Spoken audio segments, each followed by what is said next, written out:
Hey, here we are. Welcome in, everybody.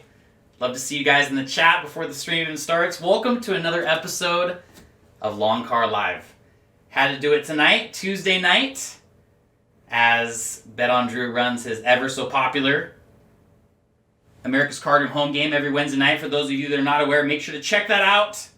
It's been growing rapidly for a damn good reason. And yes, we are having Mr. BetOnDrew on tonight as our special guest. Mr. Drew Gonzalez became an America's Cardroom sponsored pro at the beginning of the year. Since then, he's taken down a very nice tournament in Vegas over the last couple months. He's started an awesome new YouTube poker vlog that we will talk about in a little bit.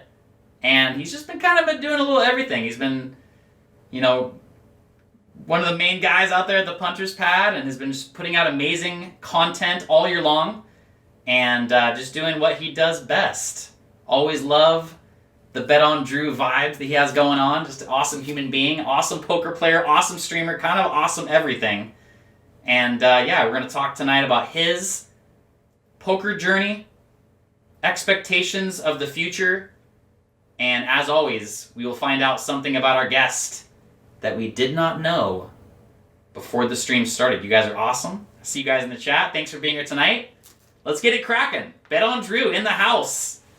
Let's get it going.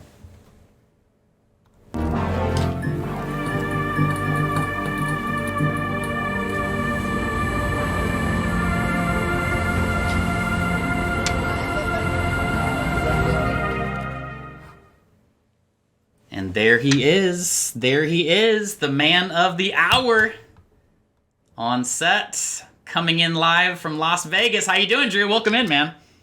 Good. How are you, brother? It's good to see you. Good to hang out, be on the show. Yes. Yeah, so you are, obviously, everyone knows you are out in Las Vegas at the Punter's Pad, the ACR Punter's Pad. How you doing, man? What's going on out there today? Good, buddy. It's been a pretty chill day, actually, because everyone's kind of leaving at this point. So we're just like relaxing. Everybody who's been like working on the production side of the Punter's Pad episodes, they've all left. So it's like a little chill time right now. It's kind of peaceful, weird though, and sad at the same time. Okay, yeah, I hear you, man. I hear you. So who's still there? Who's left? Right now, it is myself, Train, Ebony, and Rob. Yeah. Okay. So there's 4 of us here. Holding it down to the end of the month. That's awesome, man. So talk to me about how, so for those of you that don't know, first off, just in case, those of you who don't know, this is Drew Gonzalez, Mr. BetOnDrew. He is a content creator, Twitch streamer, professional poker player, America's Cardroom sponsored pro, awesome human being, has a new YouTube poker vlog we'll be talking about later on tonight. And like I said on my intro, I've always loved your vibe, man. You always got that super laid-back, chill vibe that I love so much. And we're going to be talking about his journey, his story tonight. And man, I got to say, man, I said this to Justin on the stream last week, man. I wish I was out there with you guys, man. It looks like it's such a great time out there. Buddy, it's been so fun out here. And I think you would have fit in perfect as well and just vibed. And it's an experience being put into any setting where you're in a house of a bunch of other people and personalities. I think about the Thirst Lounge. I thought about it a lot going into this when we knew we were going to do it. And I just remember so many good things that have come from it, like the friendships that we made, the experiences.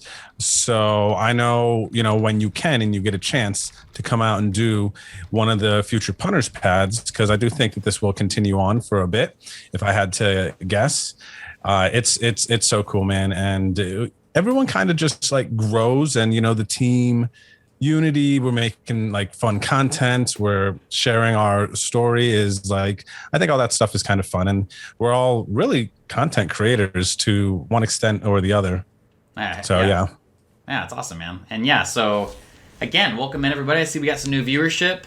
Drew is talking about the America's Cardroom Punter's Pad, as it's been titled. And ACR got a sick pad, sick house out in Las Vegas, not too far from the Strip. for all of the ACR pros that were out in Vegas for the last couple months to chill, to live, to hang out. And if obviously, a lot of you have probably been watching the America's Card Room YouTube channel that's been putting out a lot of awesome content with all the ACR pros and some special guests that have come over to the house. And it's been nothing short of exciting. Welcome into the chat, everybody. What's up, everyone? How's it going tonight? What's that? I just said, what's up, everybody in the chat? How's it going tonight? Yeah. A lot of both of our regulars from our streams in the house. Appreciate you guys being here. So Drew, obviously you are now, let's dive into it, man. You obviously now you are a professional poker player.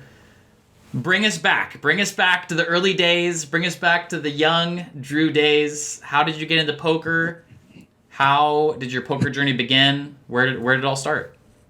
So for me, where did it start? So the biggest kind of start for me was when I was in college back in Pennsylvania, and I had a girlfriend who didn't go to the same college as me. So I was kind of one of those guys who was like attached to my computer and the messenger or however you communicate. That's tough. Yeah. It was, for a little bit, but I remember I came out of my room at one point and my roommates were playing poker, but they were using bottle caps, and they had the 2003 World Series of Poker on the TV, moneymaker year. And it was old school, but it was like a fun vibe. Yes. And the first time I went out, I was like, what are these idiots doing now? You know what I mean? Because they just would do like funny random stuff. And then, another day would go by, I would go out there and they're still playing. I'm like, what are you guys doing actually? And it looked interesting.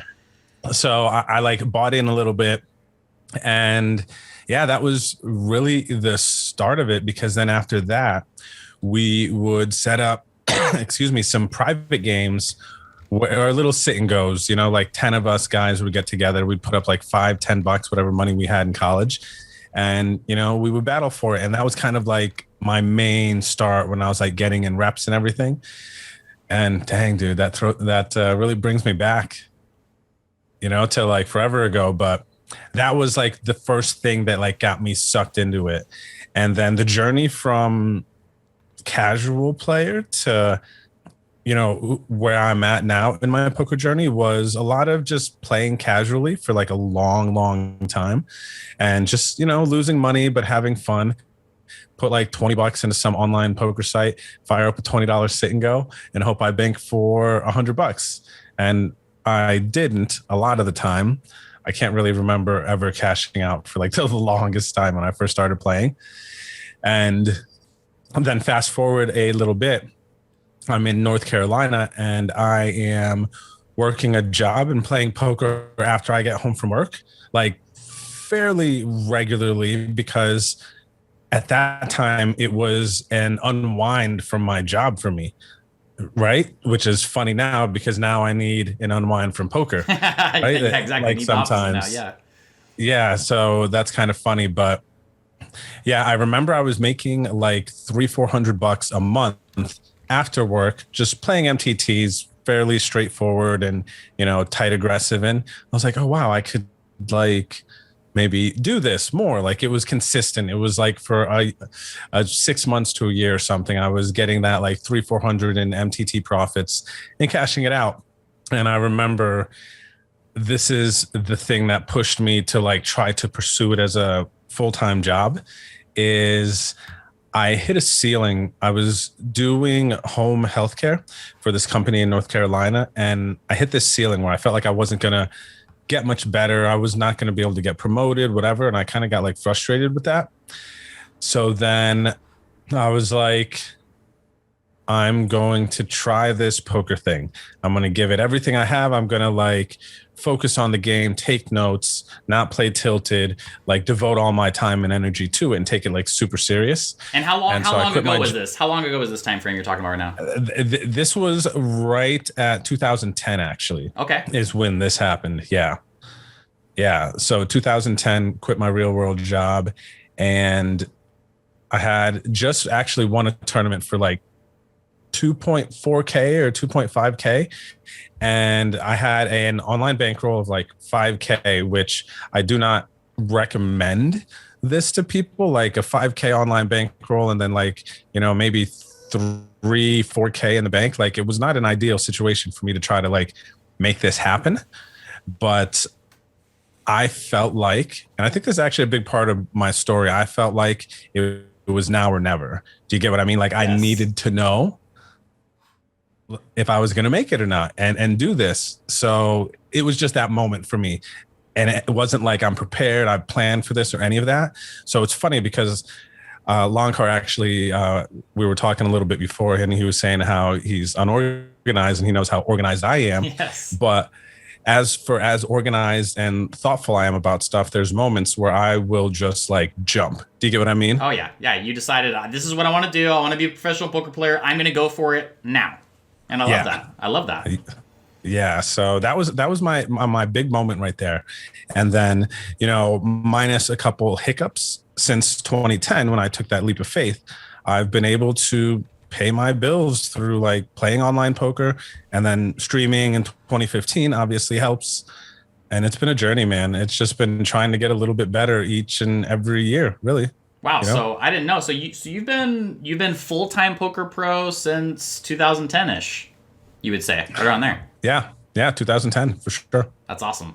So you obviously, like you said, you wouldn't recommend, to say the least, obviously, if someone had, 5K online and 3K in their offline, live bankroll, to go for it. But as they say, you got to risk it to win the biscuit. And obviously, thinking about you, 2010, obviously, no wife, no kids. So obviously, it's just like, let's go for it. And obviously now you can hold your head up high and say that was a damn good decision. Feels good, man.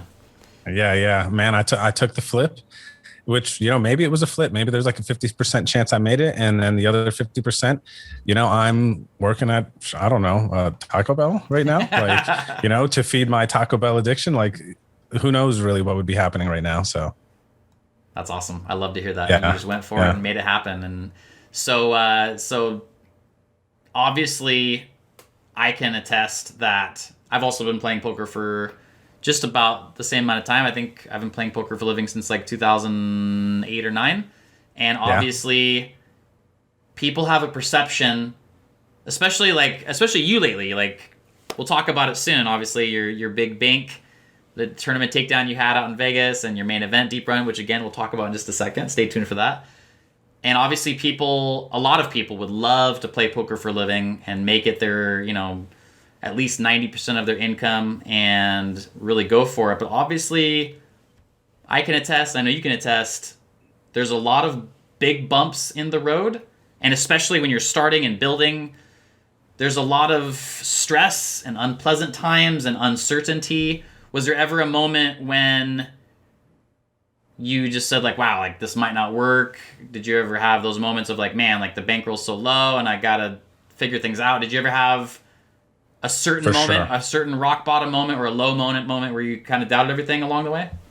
For sure. At least a couple times. I think it's that said, I think that that's part of the process. Like it's important to have these like really dramatic or low moments in any career, really, whatever you're doing, any relationship. I think it's actually kind of important and healthy to like have these like tough times, because they force you to get better and it will mold you. You either hold or you fold, in those moments.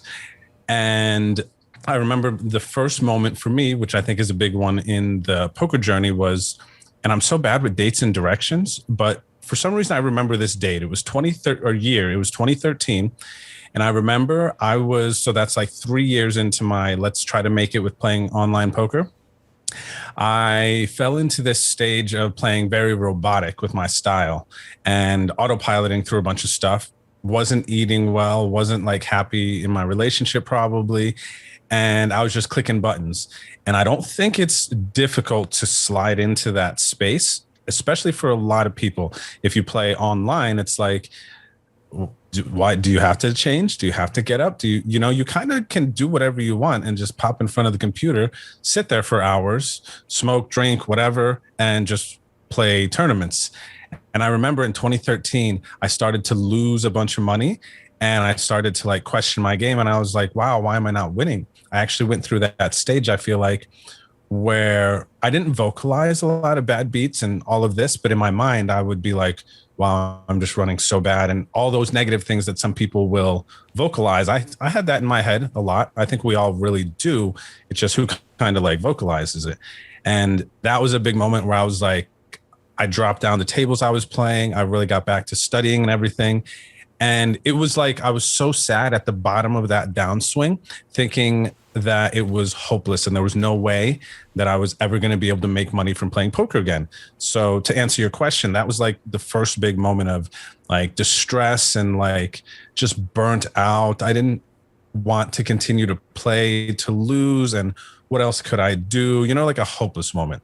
That was like a big one for me. So, yeah, I'm sure you've been playing the game for so long. You remember a moment like that for you too? Oh man, I need to have someone interview me to go through all that. Yeah, I mean, I don't talk about this ever. I mean, I think I've only mentioned this even once on stream. But yeah, I actually had a point where I went from having a 6-digit bankroll and a very nice car that I had paid cash for, thinking I'm just going to be ascending from that point into the heavens and be a multimillionaire and la la la, to all of a sudden I'm absolutely dead broke. Like I'm talking broke. Like I went from 6-digit bankroll to like no money at all. Yeah. To the point where I have to like find a backer, have part of the staking deal worked in as like my transportation to the casino to grind the cash games. Like I went to the absolute bottom again and told myself, I'm sticking with this. I'm not going to give it up. I still want to play poker for a living. I made a lot of bad decisions off of the table with my money. I was like literally living like a multi-millionaire, and yet I wasn't. It's like, it doesn't matter how much money you make. Obviously, it matters how much you save and how much you build and how much you add on to your bankroll every month. And obviously, there's a lot of experiences that I can think back to where I'm like, wow, like I could see someone else being in my shoes and just being like, oh, I'm just gonna go get a job now and give it up. And for sure, I love the game so much, and it's so interesting that you talked about such an important thing that I feel like isn't talked about enough.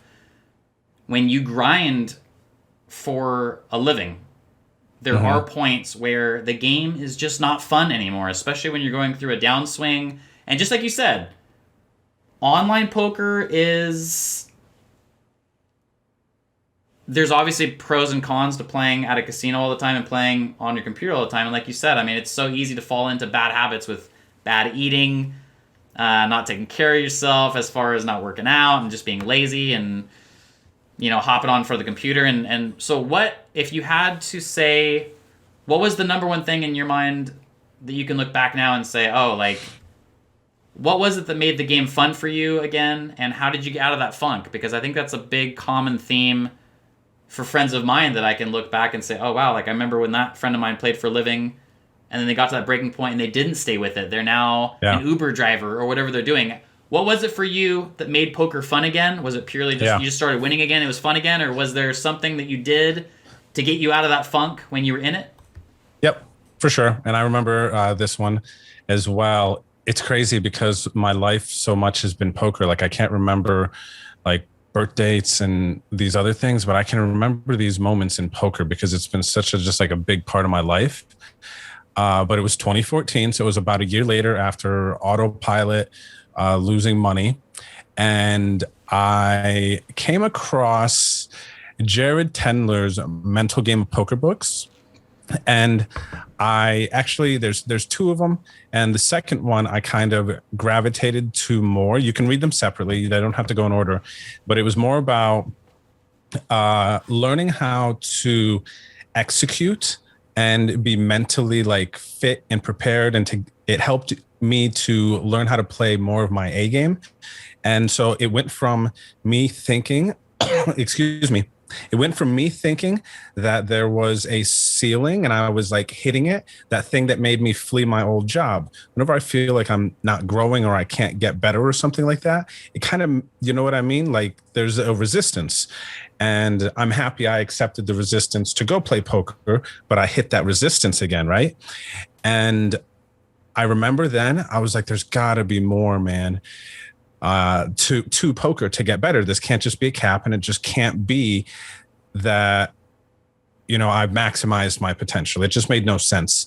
And then I read Jared Tendler's second book, specifically Mental Game of Poker book, and I realized I had a breakthrough. I was like, holy crap, man, this is sick. I felt immediately like I leveled up like 3 times after I read that second book. And then the idea of the question of, am I at my max potential? Have I reached it? And then I read that book and I was like, holy crap, I'm so far from my max potential. And it got me excited about the game again. It was like, oh, this is sick. I have so much further to go. And there's stuff I just have not touched on yet. And I was so inspired and motivated by that moment. And that's probably for a lot of what people see of me on social media, on my stream and everything, my mindset, my positivity, a lot of it kind of sprouted, and that mission to always put out good vibes, positivity kind of started around that year, 2014 or so, like early-ish in my poker journey, which I'm very happy for. But man, that's just like, you know, my brain. And it has unlocked so many more doors for me in poker. It has kept me open-minded to new strategies and trying new things. So I never feel like I'm hitting a wall. Now it's just like more, when you kind of unlock your like mindset, poker becomes more like, all right, this is just going to keep changing and moving and stuff's going to happen. I just need to like continue to play the game and adjust. So now it's just like more like chess. For those of you who play chess out there, you're constantly thinking about what's going to happen next. Where's this going to go? So it just becomes a different game really after a certain point. But yeah, I was super excited. That was like a huge, huge moment for me.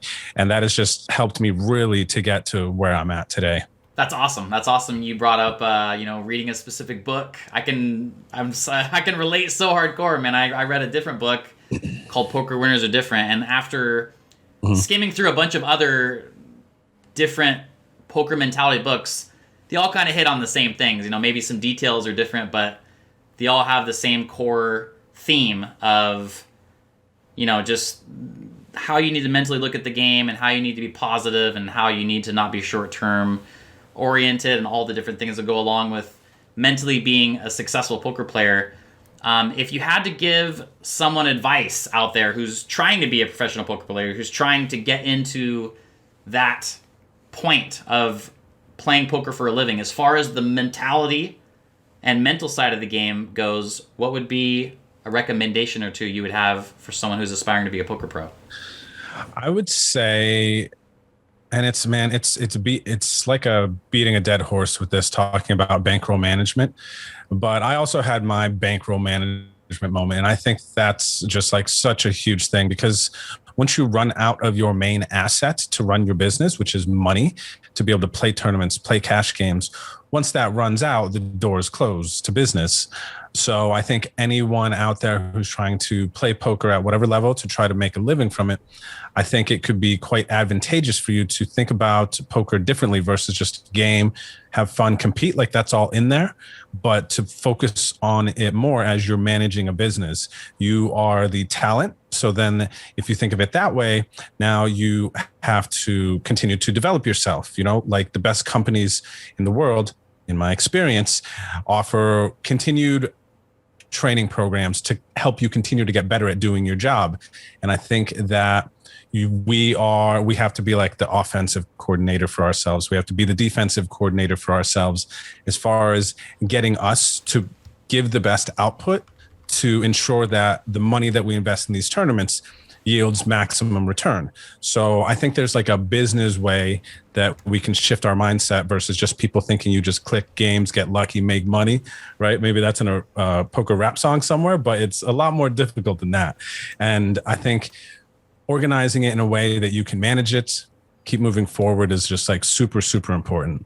to being successful, and just slowly climb in the ranks. So don't destroy your bankroll. Be patient, continue to work and build your business, get better, and be patient, because my journey to get to where I'm at, and I still have so far to go, like this is a 10, 11 year journey. And, you know, the overnight celebrity thing, poker, otherwise, it's not really a thing. You know, you got to just like keep working. You got to be patient. You got to wait for your moment. And then when that opportunity comes, strike, be ready. That's well what said. I think. A lot of words of wisdom right there for all of you listening. And I'm sure there's a few of you out there listening who are actually wanting to be, a poker pro one day. So listen to what Drew said right there. And I have to say, what you said right there, slow and steady wins the race. Such a corny saying, right? But like so corny, applicable right? to being a poker pro. In fact, thinking about that comment, slow and steady, take it slow and build yourself up. I think that right there in itself might be maybe the most underrated advice out there. And, you know, when I think about you saying that, I personally go back to my sit and go days back in the day. I didn't have 6 years in a row. I didn't have one losing month, because all I did was play sit and goes, and I put in massive volume, and I won every month. Yeah. And sick. Then all of a sudden, it's like I decided, I think I was like 24 or 25, and I'm like, I just want to be the best poker player in the world, and I want to make $10 million a year. So I'm going to go for it now and play ultra high stakes, way higher than I should. And I'm really going to go for it. And I got torched, and wasn't as good as I thought I was, and got a hard reality in multiple ways. And I think that's a big thing to talk about too, is like build it up slow, find something you're good at, and don't change it, and don't move up too fast. In fact, just even recently I talked to Brian Fight, Team Turbo Kings, as I'm sure you know Brian, and about a number of months back I said, hey man, like what's your plan for the World Series of Poker? What events are you going to play? I said, I'm not going out at all. I've been absolutely crushing online, and I'm not going to change that. I'm going to continue to crush and continue to do my thing. And I think that's something that isn't really talked about enough, to be content and be happy with when something's going well and you're grinding it and you're winning at it. Stay with it and just continue to build and continue to crush it. Yep. And don't feel the need to move up to massive higher levels and change things. If things are going well, just like you said, slow and steady, continue to build, continue to do what you're good at and what you're comfortable with. I think that's a very important thing to talk about. For sure. And it's also to that all said about being patient. The world we live in, you know, a lot of us are on social media, and it's super easy to see your timeline filled with these people like having these massive scores. And it can really make you want to get a bit impatient. I know for a fact, like in past years, I've looked at my timeline and I've gotten like sad, like, oh, you know, when am I going to get X? When am I going to get Y? And I think it's natural for us to like think that as we're growing, right? But I think that's a really big distraction sometimes. And I think that if you feel like you're struggling with patience and being patient with your game and the games you're playing and everything, you know, sometimes it's good to like block that stuff out. I know that was and has been, you know, a challenge for me in the past, as far as being patient and not going outside of my bankroll, trying to like win a gazillions like right away. It's so worth it to know that like I can look at timelines now and be like, oh, yo, that's sick, because I'm confident in the pace and the work ethic that I have and where my focus and my energy is being drawn. So I know I just need to continue to do me and stay in my lane, and good things can and will happen. And I think a lot of people out there too, trying to make it in the poker world, whether it's poker and content or just poker, like just do you, stay in your lane. Nobody knows you better than you. So listen to what your body's telling you, find your grind, be patient, and like dig in. For sure, it's worth it. Perfectly said, Drew. Perfectly said. For those of you out there listening, feel comfortable with what you're doing and stay feeling comfortable with what you're doing if things are going well for you. So obviously I just asked, a rock bottom moment, and thanks for sharing that, 2013, 2014. Now talk to me about the best parts of being a professional poker player. And if you had to think off the top of your head of your one or two best moments or highlights of your poker career at this point, what would you point to? So the first thing that comes to my mind, I think we were going to talk about at some point. I don't know if you want me to talk about the main event this year. Of course, let's talk about it. Yes. So for those of you that don't know, BetOnDrew finished 106th place for 51K basically. 50,900. 5x on the 10K buy-in. Yep. The main event is an absolute marathon. Drew made it to day 5 of the main event. Tell us all about that, man. I want to hear all about it. Okay. So, excuse me. That run in the main event was so much fun. Of course, it can carry a lot of anxiety and like maybe stress or whatever at certain moments. It's the biggest poker tournament on the planet. Yes. There's no question. And the hopes when you go into a tournament like that are so high. This is my second time playing, and I played it in 2019. I busted on day 3 then, but the hopes are so high going into this. You're so invested in this tournament like no other tournament. So the experience of me going from day 1 starting stack 60K to bagging for just 13K for day 2, when I was actually thinking about just buying into day 2, small part of me was thinking about it. And then I go in with 13K. I'm like, oh, I could have just bought in day 2, saved a whole day of my time and had 60,000 in chips, 75 blinds at that level. Instead, I have like 14 blinds going into day 2. And actually one of those moments I was just talking about on Twitter, I'm looking at Twitter after day 1 of the main event, everybody bags heaps. And then I'm like typing up my little tweet and it's like 13,000. Do I do 13,000 or do I do like 14 big blinds? Like, which looks better? It was like so sad, man. But like, excuse me, social media is funny like that. And we're funny, like for even like thinking that. Right. But, so I'm going in just like, okay, whatever happens, happens. And then day 2, basically 13K, peak at 260K after a couple of big hands, which I'm making a YouTube video on my biggest hands that I had in the main event run for my YouTube channel. So that's going to be really cool to go back and talk about some of those hands. But on day 2, when I went from 13K to 260K, I had aces twice. And I don't think this is a spoiler or anything, but somebody opened, I 3-bet jam. I'm like, please double me up. And I don't get calls either times from big stacks. I'm like, what's happening right now? It was so sad. You 3-bet jammed with what? With like 10 blinds 2 times when I was short on day 2. Okay. And didn't get called with aces when they already opened. Oh, you had the aces. Oh no, that's the worst. That's the worst. Yeah. It's because you just want to get called and like try to double up. But yeah, going from that moment to the spin up to playing deep into day 4 in the money. Oh, actually, holy crap. The money bubble of the main event is an experience in itself. Again, so that's why this is for sure my biggest experience in poker, because it was early morning on day 3 and we're at the end of the day, but it's like 1 a.m. or whatever. And we're like 3 or 4 from the bubble, and the energy, like everybody wants to cash the main event, especially if it's new people, like just be able to say it. Me, I just want to be able to say I cashed the main event too. Of course, legit. Of course.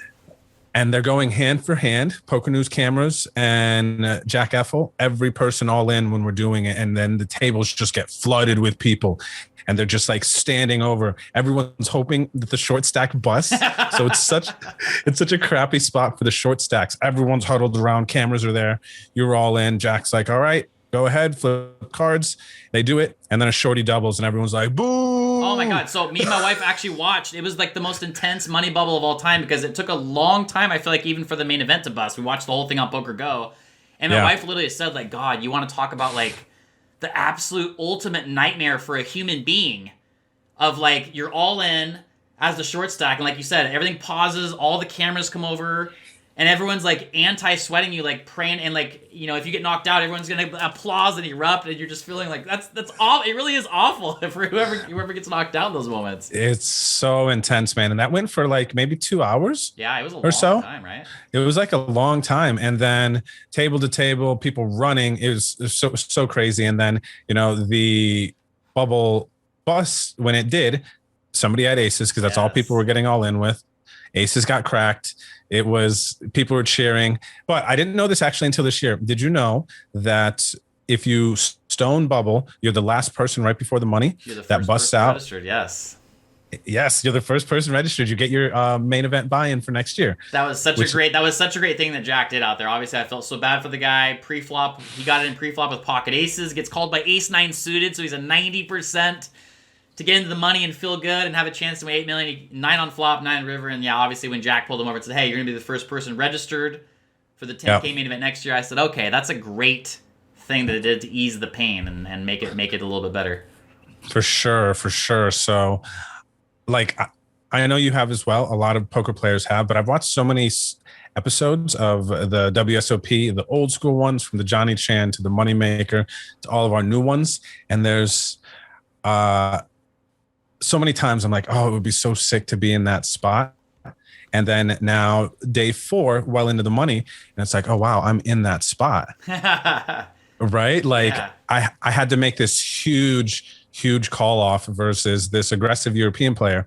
I believe it was European, late day 4 with like 40 minutes before bagging. I had this huge, massive hand, and it was by far the biggest like poker call off of my life. Next to when I was in the Thirst Lounge, I had this really big hand on a like 25K bubble, whereas blind versus blinds, I had pocket sevens. I got put all in. These moments, man, it was like a bunch of little like movies I was living as this like, it was like 8 days for me, my experience in the main event, 7 days, because there was a day off in between day 1. And then in between day 2 and 3, there was like a day off.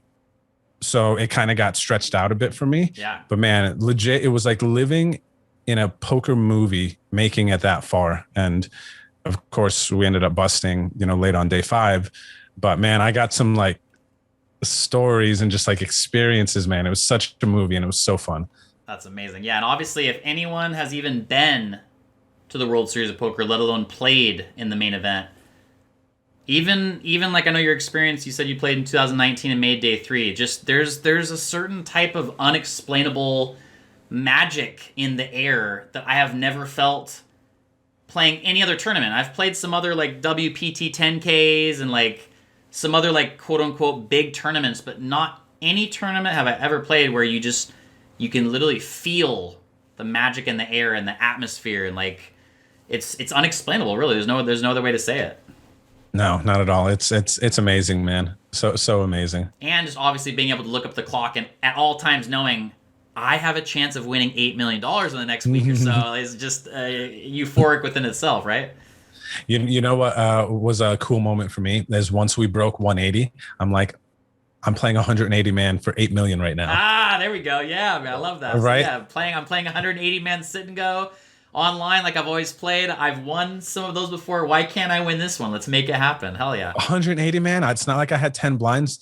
I probably, when I first realized we were 180 people left, I think I had like 50, 60 bigs, Oh, yeah. We were in there. Oh, it was like, feeling great. That's awesome. So obviously you had the mega deep run in the main event, which is I know something that will always be a very special moment to you. I can't imagine anyone has ever made a day 5 of the main event and doesn't hold that as at least a top 10, top 5 type of moment. Tell us about your big win before the main event at the Orleans. Tell us all about it. Yeah, so that was also pretty sick, especially because we had just started the punter's pad. It was very early since we were down here. And for those of you who don't know, the tournament was a $400 buy-in, 333K guaranteed. It was called the Thundering Threes. Like if you made quad threes in this tournament, you got like $3,000 or something like that. And so it was just kind of like a play on the tournament titles or whatever. But we actually bagged 12 big blinds for day 2 of that tournament. We were super short.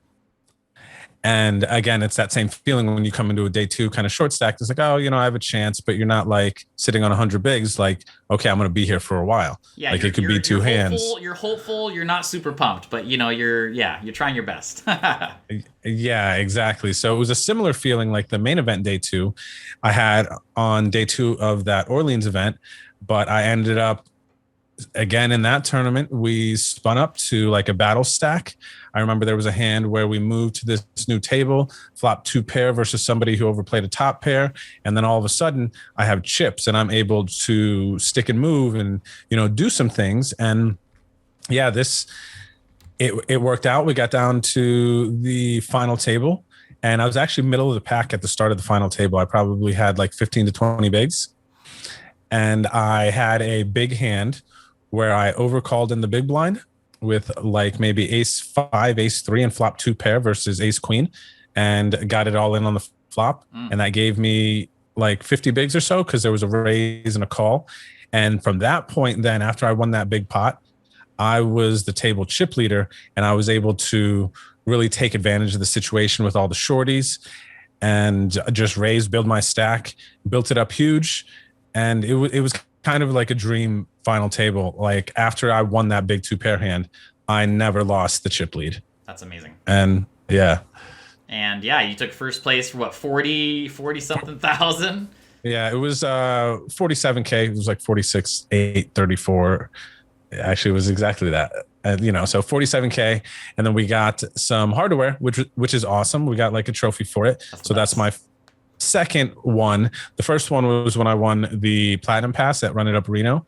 Got a trophy for that, but I didn't get any money for that. I got a 30K Platinum Pass that I haven't been able to use in 2 years now. Oh, geez. Oh, you still have that? I still have it. It's supposed to happen in 2022. Okay. Still in Barcelona. The 25K buy-in, everyone, for those of you who don't know. And yeah, so I still have that. But this tournament win at the Orleans was like my first, I guess, legit live tournament win where I received money in exchange, and I beat like a really big field. It was like 1,400 people in that field. And what was the buy-in? Like $400, right? $400. Yep. Amazing. Yes. 1,000% plus ROI. Nicely done, man. Congrats again on that win. And obviously Thanks, now buddy. I'm thinking about you talking about your obviously future upcoming, just a matter of when, $25,000 buy-in Yep. that you will be playing, that you've won your way into.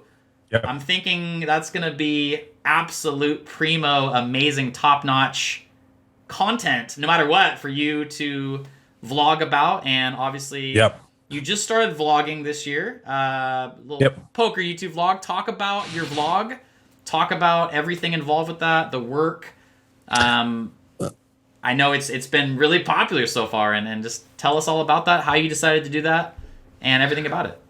Yeah, for sure. So I was in Canada for a year and a half or so during the main initial parts of COVID. And then I had just come back into the States earlier this year. I had already joined ACR as a team pro. So I didn't necessarily need to be outside of the States to try and play other sites. I was like, okay, this is sick. I can come back in now. Restrictions were starting to be lifted. And when I came back into the States early this year, I had decided that I've never really invested a lot of my time towards playing live poker, and that I wanted to get better there. But then I also wanted to enter a new space and do the poker vlogging, because there are a lot of live poker players who only watch YouTube poker vlogs. Like that's where they absorb their content. That's what they enjoy watching, because they also go to the casino and play. So they want to watch poker players who are going to the casino and playing there. And the impact of me putting my energy into creating live poker vlogs has been incredible. It has been so fun for me, because now every week I'm like, all right, I'm still streaming a bunch, but I want to put out live poker vlogs. So I'm going to try to get one video out a week. So that said, I knew, okay, I'm going to stream 3-4 days a week. I got to go play live that one day. And then I have to spend some time editing that video to keep it on that cycle. So I was like, all right, I'm committing. I need to see how this goes. And then that was February. And for the most part, since February, I've put out one video a week. I've tried very hard to get there. There's a couple of misses. When I went to Vegas a month ago, I was a bit busy and I couldn't do it, but I've loved it, man. And when I go play live poker, wherever I've been just this last year, like in Texas or now Vegas and whatnot, people don't know me from my stream. They actually know me from like YouTube vlogs, because we're playing a lot of live poker. So it's been very interesting for me to try to make these poker vlogs happen. Now I have help with editing my videos since I've been so busy at the WSOP here, but it's been just a new thing that has re-inspired my poker journey, because this is a new thing also in content for me, creating content. This has given me a creative outlet to be able to make these live poker vlogs from the casino, and then go through the process of editing, and then when I go play live, like people see my poker vlogs. It's crazy to think about. And I'm not getting like Brad Owen views or Rampage views, but for me, kind of just getting started, figuring out how YouTube works. I'm happy with the progress that I've made, and I'm gonna continue to put out these live poker vlogs. We'll have another one coming out later this week. I'm trying to remember what it is. I think it's a win cash game, but Nice. yeah. So not getting Brad Owens and Rampage views yet. Yet. So obviously you talked about editing. How much time would you have to estimate off the top of your head you put into editing onto each video every week? Because obviously I've talked about getting into it, and obviously my situation with wife and kids, I'm like, oh man, there's no way I can find time for that. It's time consuming, to say the least. It's crazy, man, actually. So before I full commit on the vlogs, I watched a lot of other people's vlogs and just absorbed, saw what I liked. And then I didn't know what my style or what my poker vlogs were going to look like. So the process of me editing and finicking and trying to figure out what I liked, at the beginning, it was taking me 25 to 30 hours to edit one video. Oof. Yeah, it was taking me a really long time. I knew the basics with editing, but I didn't know like a ton. So for a while, I was like spending a lot of time editing. I'm very like OCD too, so things need to be straight, even. This needs to match this. So I was putting a lot of energy into it and enjoying it, by the way. Like, I enjoy creating stuff. So it was an awesome outlet for me. But it really helped me figure out what I liked in my vlogs. So it went from like 30-hour investments with editing to I could throw together now I'm probably a little rusty, but my peak of editing, I could probably throw a vlog together in like 12 hours now. So it's much less time, but it still takes a lot of energy to do it the way I want to do it. Like, I know there are some poker vloggers out there who actually edit their videos from their phone, which explodes my brain. But yeah, so there's ways you can do it differently, and that will take less of your time. But depending on what level of quality you want or what type of story you're trying to tell, the time will change. But Awesome. So obviously still takes time, but obviously getting better at it, like at anything, once you put the time into it, now you really have cut down the amount of time needed for you to put out the good quality content.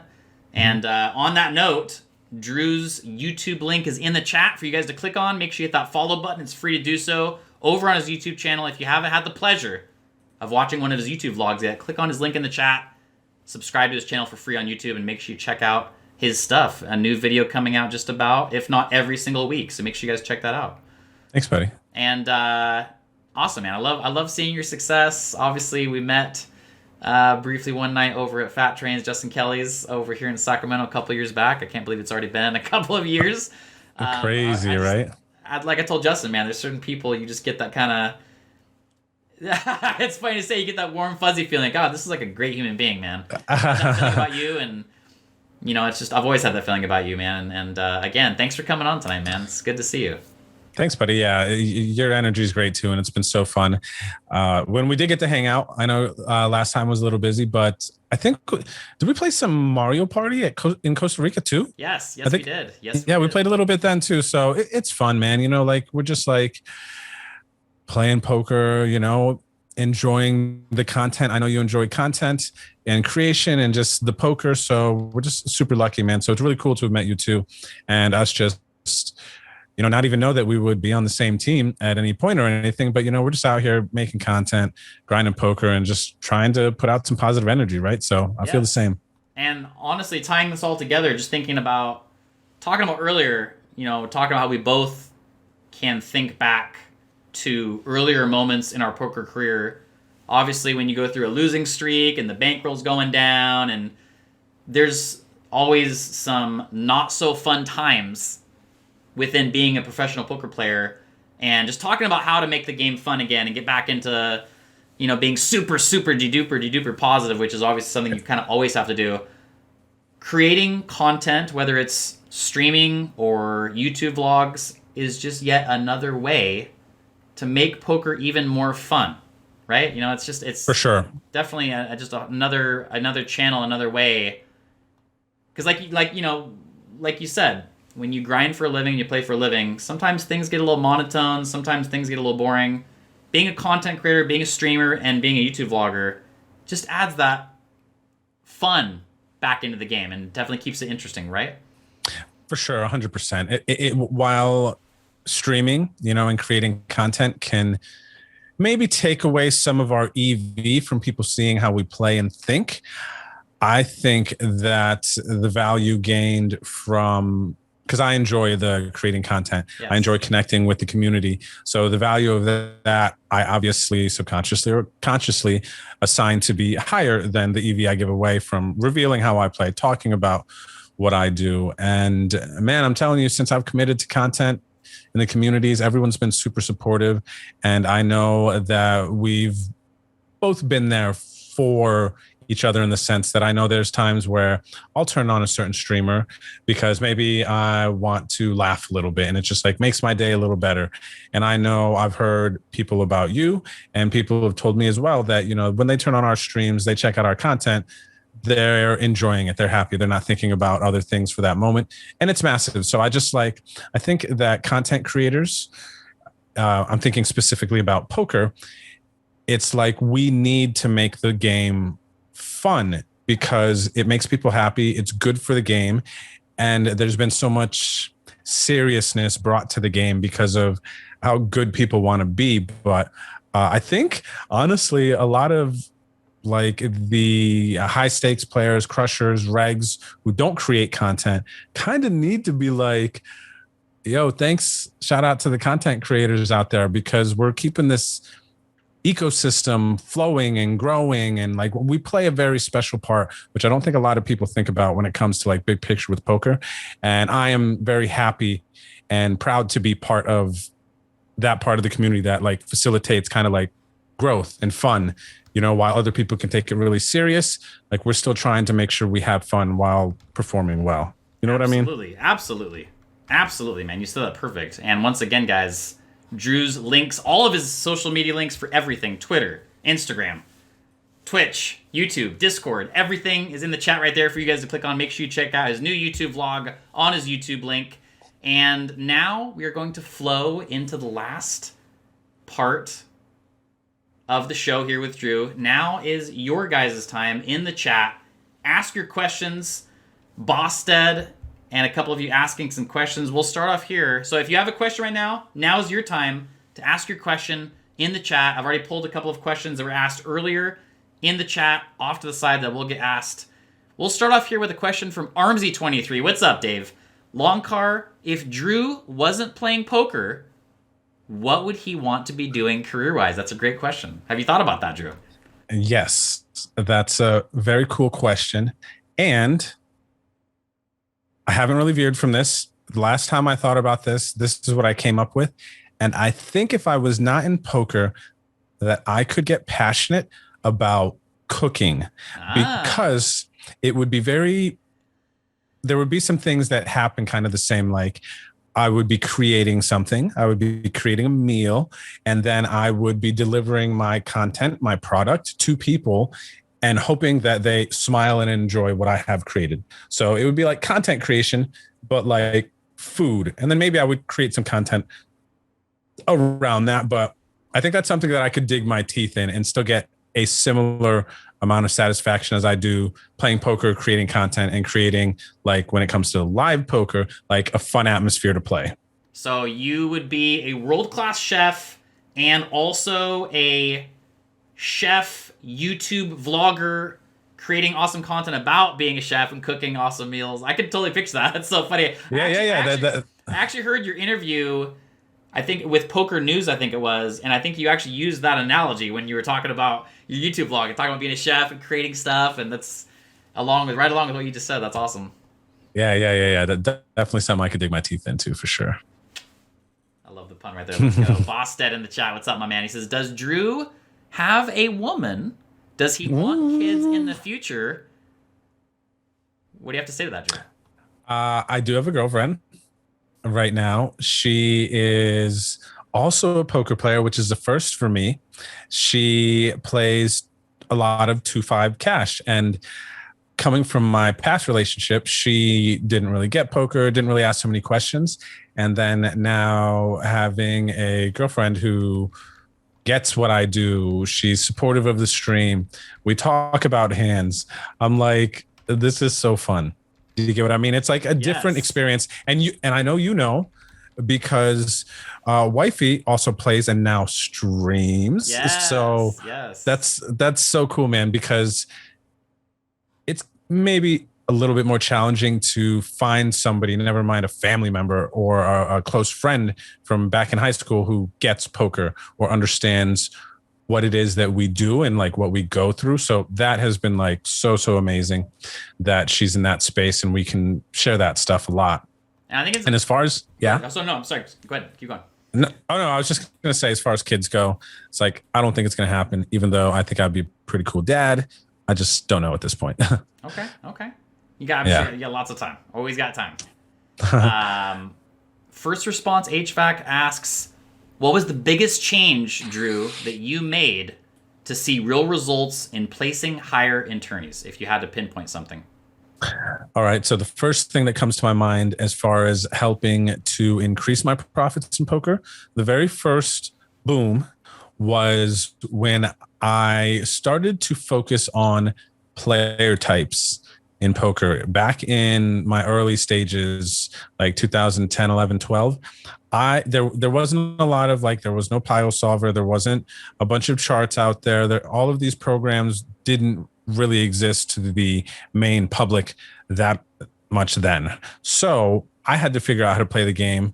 And what I had found out was that people kind of pick a style. They fall into a pattern, and we're creatures of habit, right? So my biggest profits in poker come from me figuring out how to exploit another player's weakness in their game. Like, hands down, instead of playing my cards, when I switched to that gear, I started winning more pots. I started positioning myself well to win tournaments, and it became more fun, honestly. But that was the biggest thing. And I think for a lot of people, it'll be once you learn how to play your cards well enough, you get all that, and you move to the stage of, okay, how do I play my opponent's cards? That's when you really start to make some money. That's awesome. So as they say, don't play your own whole cards, play your opponent. Play your opponent, not your cards. That's perfect. Yeah. TGO777, that's my dad. What's up, Pops? Thanks for being here tonight. He says, how many tables do you usually play at one time? Are they all tournaments or all cash games, etc.? Thanks for being here, Dad. How's it going, Dad? I love that, man, that your parents and your family are in chat and stream. That's so great. Yeah, man. Shout out to my parents and my brother. They watch all my streams. I saw my mom say what's up in the chat a little bit ago. I love you guys so much. Thanks for being here. Yeah. As far as how many games when I'm streaming, I will typically play between 4 and 6 a lot of the time when I'm in my main stream mode. And if I'm playing and not streaming, I'm just putting in a grind, I'll probably play up to 8 to 10 games pretty comfortably and enjoy the grind, not be pushed into any autopilot mode. So yeah, 4 to 6 when I'm streaming, because I'm usually streaming. So nice. Live poker, one table. Yes. Let's see here. And again, thanks to all of you for being here tonight. Appreciate you that guys. joke about the one table, by the way, chat, is like a half joke, because there's people who multi-table live tournaments, right? Especially at the WSOP, that's a thing. Yes. The Pixel Keef Chief. Okay, so for those of you that don't know, this is going to lead into a whole other thing. Are you planning on getting the lucky prop bet nails back for the next WSOP? And will the punter's pad similarly be back next WSOP? So talk about your nails that happened a couple months ago in Vegas. Super funny. That's so funny, yeah. So I had to get fake nails. For those of you who didn't know, I had to get fake nails and wear them for a week.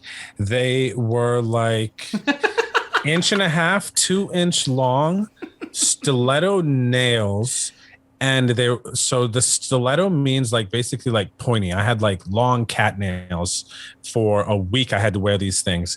They're pretty bougie. They were glorious. They were good looking and stuff. I got a lot of compliments, actually. I'd be out to eat or something, and people would come over and say, "Oh, I really like your nails." I'm That's like, "Wow, is this a Like, this is a thing? Like literally people coming over from other tables, dealers. When I played like 3 tournaments maybe when I had my nails, like the female dealers primarily. I remember the one day I had my long nails and I have to like figure out how to peel my cards up and like grab chips. Everything was a disaster. I couldn't barely put on my pants. Didn't wear contacts for a week because I couldn't put them in. But I remember this one tournament I was at. The very first 3 dealers, after they're done with their down, come over to my table. Oh, I like your nails. And they want to look at them cute. Literally, dealer, every single one. And then the 4th dealer was an older gentleman who, you know, he's dealing cards, looks at the hands, and he looks at my nails and goes, interesting. And that's all he said the entire time. The entire time, that's all he said. Interesting. Okay, so maybe it might be a thing. Guys, if you are a single poker player out there and you don't get enough attention from women at the poker table, maybe, just maybe, long fingernail attachments are, stiletto nails maybe are for you.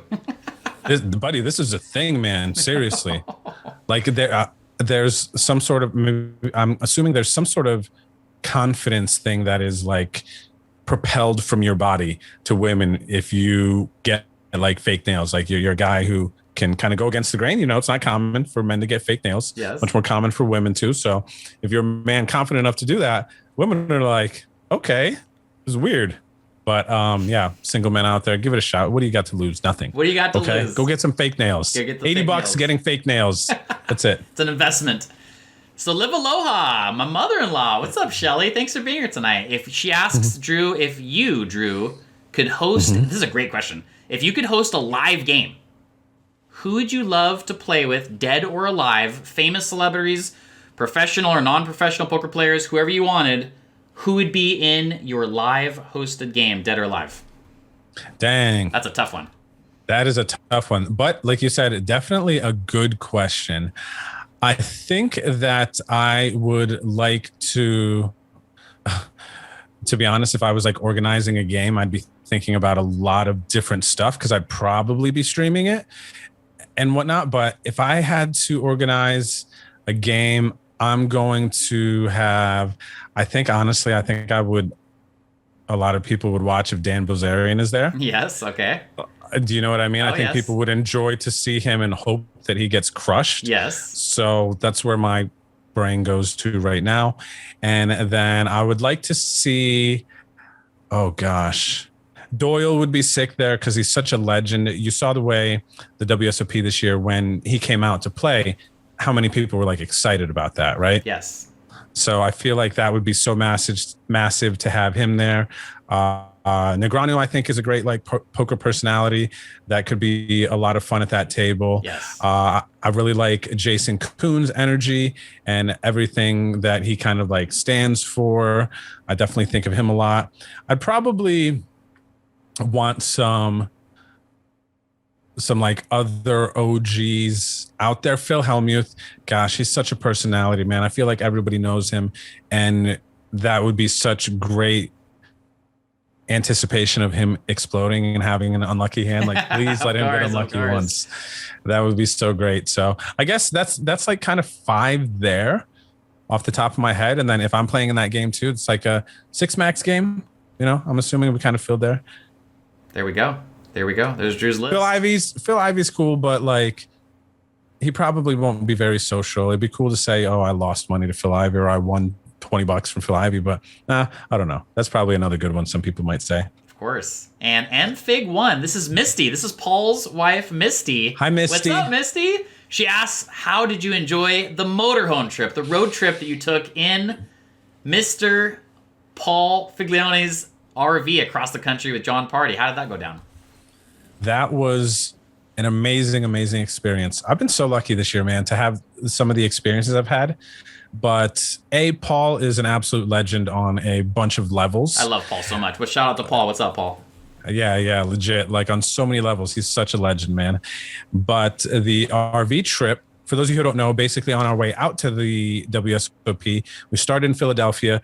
Paul had an RV and he drove myself, John, and Rob Gardner, poker pastor, from Philly to the WSOP, but we stopped at a bunch of casinos along the way, spent 2 days in each of these cities, said hello to some people, played some poker, and it was such a cool experience that I think we want to do it again. We're going to do it again. We're going to try to make it bigger and do a lot more with it. Nice. But the content around it, the camaraderie, being in a different city every couple of days and eating some different food and hanging with the boys, like when the RV stretches out, you've got your TV, you could play online, you could talk poker. It's just a really, really cool experience. And I would love to do it again. I think we may do it again for sure. But it was something that if you ever get a chance out there, chat, Loncar, buddy, you're probably going to be on an RV soon. I'm telling you. I'm down. I'm down to do that. That'd be awesome. Yeah, it'd be so sick. But it was just an incredible experience, man. And just another really cool one that I hope we can make even better and more interactive in the future. That's awesome. Yeah, I would love to come out. Like maybe I'll come out for like a week and ride along with you guys for a week or something. That'd be awesome. Hell yeah. Yeah, definitely. And 2 more questions that I pulled off to the side that were asked earlier in the stream from a couple of awesome regular viewers from my channel. Shout out to you guys, all of you, for being here tonight. One of them who I trusted with this question, at least I think I trust them, they said, ask Drew, make sure you ask Drew about the chair story. I don't know what that means, but it sounded good, so I'm going for it. All right. So the chair story, I think there's only really one chair story, but when I had my fake nails, I was streaming my home game. It was a Wednesday, and Train was actually on stream with me. He was popping into the room. He wasn't doing much. We were hanging out. We were going back and forth. I know about this now. Yeah, like whatever we were doing. Drinking, of course. But there was a moment where I was trying to do an ACR giveaway. I was giving away some money, and I leaned back on my chair, and my chair just gave out. It broke, and the headphones from my ear, when I watched it in slow motion, it was like, woo. Oh, I have to find this. I have to find this. You know what I mean? I have to find this. Yeah. Clip. And my headphones fly off and the chair breaks. I didn't break a nail, thankfully, but it was a really funny, natural moment. And yeah, so the chair moment was a big thing. I know I've seen the clip. I'm going to make sure I find the clip again. Classic stuff right there. And then the other question was asked from another VIP member of my stream. They said, ask about the PSPC. What do you guys say about that? Yeah, so the PSPC, the Poker Stars Players Championship, that is the Platinum Pass that I talked about a little bit ago, the $30K package that I won to go play the $25,000 PSPC Championship in Barcelona, Spain. And because of COVID, that was supposed to happen in 2020, but it's not going to happen until 2022 now. And I think it's going to happen in the fall. I've been hearing rumors, we'll call them at this point, that it's happening in the fall. I don't know that that's officially been put out there. But yeah, it's going to be an incredible opportunity, man, that I spent $160 winning a $30K pass. So I'll be playing a $25,000 buy-in out in Barcelona. I've never been there. And first place is going to be $5 million. But they gave away a lot of platinum passes, and there have been a lot of people who've satellited in. So this is not just going to be a regular $25,000 high roller where you're playing the best players in the world. This is going to be a $25K where there's going to be people like me who never played a $25K before out in this field. So I think it's going to be a bit more interesting, and I will be less dead money in that tournament than I might in just a random $25K buy-in EPT somewhere. So I'm excited for it, man. That's awesome. So there's going to be a lot of players that are trying to make that min cash in that one, to say the least. That's going to be fun to watch. I know, right? Yeah. Hell yeah. Awesome, man. Well, yo, Drew, it's been real as always, man. Thank you so much for coming on tonight. Thank you so much for sharing your story, answering all the questions. You're literally an absolute gem of a human being. Seriously, we're lucky that you decided to not be a world-class chef, and that you decided to be a world-class poker content creator and YouTube vlogger and just awesome human being, man. Thanks again for being on tonight. And again, I'm going to put ! guest in the chat. All of his links for all of his socials are right there for you guys to check out. And make sure you check out his YouTube channel with his once a week awesomeness on the YouTube vlog streets. Drew, it's been real, man. Thanks a ton for coming on tonight, brother. Thanks so much, brother. It's been super fun. I enjoyed hanging, chat. Cheers. Thanks for your energy. Thanks for being positive. And again, yeah, thanks for having me on, brother. I'll talk to you later. Keep doing your thing, man. We'll talk soon. Cheers, brother. Adios, man. See ya. That was Mr. BetOnDrew. He's awesome, man. He's so awesome, for real. I had the pleasure of hanging out with him and Justin about 2 years ago now at Justin's Pinball Palace in Sacramento area here, and just love that guy, man. I love what he's doing. I love what he's created, not only on his stream, but now his YouTube vlog, and just, like I said, there's certain people that you always have a strong feeling towards, obviously in a good way when you meet them. He was one of those people for me, and just always gives off such a good vibe, and just an awesome human being. So a shout out again to BetOnDrew for being on tonight. He does run a home game every Wednesday night at, I believe, I know some of you know what time it starts at. 5 p.m. Pacific time. What time does that start? Let's get that fact straight right here. But he does run a home game every single Wednesday night on America's Card Room. These streams with no delay. And as he said, he comes out with a new YouTube vlog once a week, on top of just crushing the tables and doing his thing. Like he said, I think that content creators are greatly underappreciated and undervalued for what they are continuing to add to the poker community, to continue helping the poker community grow. So Drew, yes, every Wednesday at 5 p.m. Pacific time. Make sure you guys check that out on Wednesday nights on ACR over at twitch.tv/BetOnDrew. And cheers to Drew again for coming on tonight. Much love, man. Appreciate you so much.